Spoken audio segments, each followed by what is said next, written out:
When Ananya was 7 years old, she learned something important.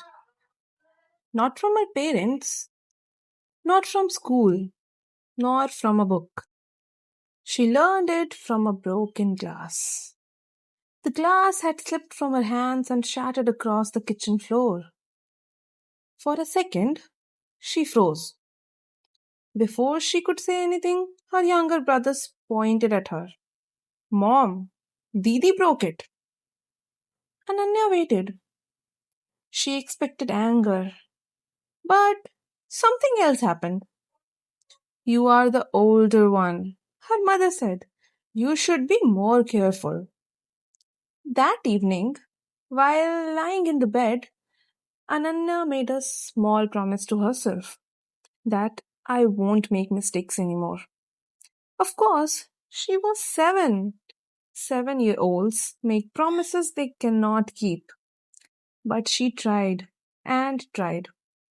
She became the child who remembered birthdays, the child who never argued in public, the child who shared her chocolates, the child who said sorry even when she wasn't sure why. And people noticed. Such a good daughter. These words felt warm, like a gold star, like sunlight, like love.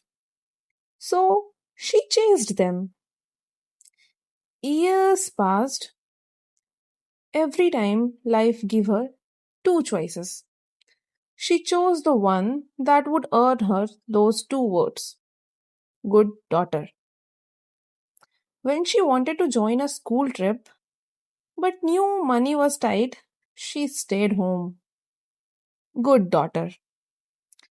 When relatives compared her to other girls and she wanted to scream, but rather she smiled.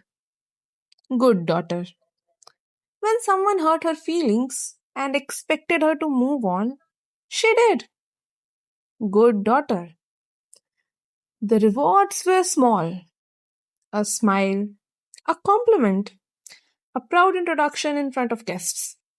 But slowly, something strange began happening. Ananya stopped asking herself what she wanted.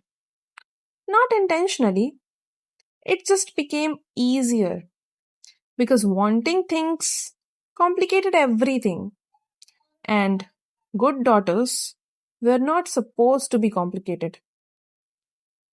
By 19, she could tell exactly what everyone around her needed: her parents, friends, teachers, relatives. She could read moods like a weather forecast. But ask her what she needed? Silence.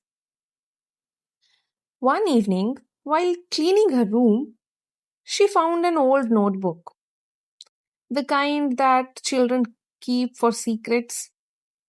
Inside were pages filled with dreams, places she wanted to visit, things she wanted to learn, stories she wanted to write. At the bottom of one page, 7-year-old Ananya had written, When I grow up, I want to be free. She stared at the sentence and then laughed.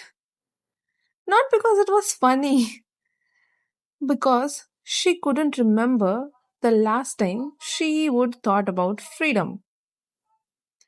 The notebook felt like a letter from a stranger. Who was this girl? This girl who wanted things. This girl who imagined things. This girl who wasn't afraid of disappointing people. What happened to her? This question followed Ananya everywhere, to lectures, to family gatherings, to late nights when everyone else was asleep. What happened to her? Then one day, she finally found the answer. Nothing happened to her.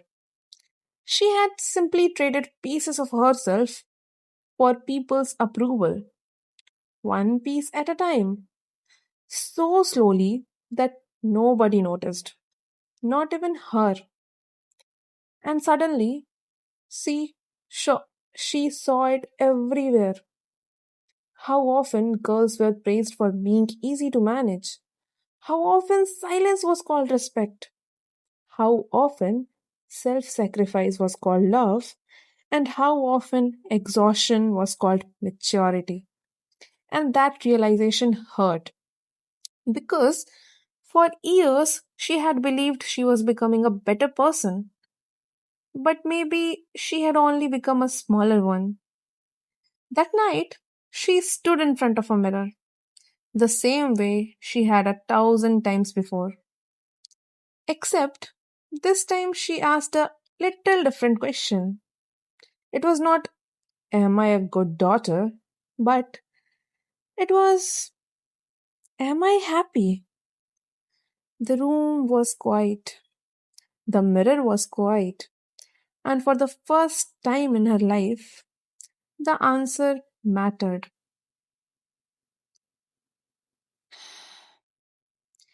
Maybe that's the problem with being a good daughter. Nobody tells you where the line is, the line between the kindness and self eraser, between love and obligation, between being good and disappearing. And maybe growing up isn't learning how to make everyone proud. Maybe it's learning how to exist even when everyone doesn't understand you. Because at the end of the day, the world doesn't need daughters who are perfect. It needs daughters who are allowed to be people.